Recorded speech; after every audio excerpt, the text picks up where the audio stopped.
Palpak ang imong kinabuhi.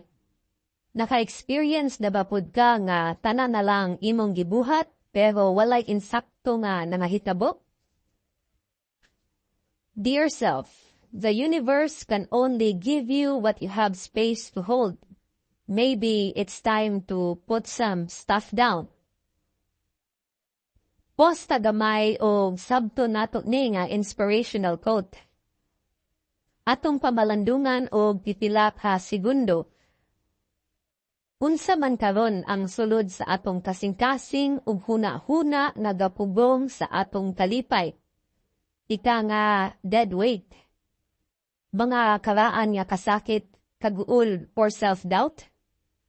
Nganong ato pamaning gitapigan. Unsa pa may pulos aning mga butanga.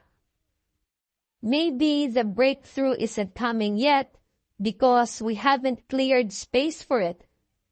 Maybe it's time to forgive, forget, and declutter. Kung kani nga video nakahatag og kagaan sa imong dughan, please do give it a heart and share. And if you're in this situation, then the book that can help you heal is Dear Self.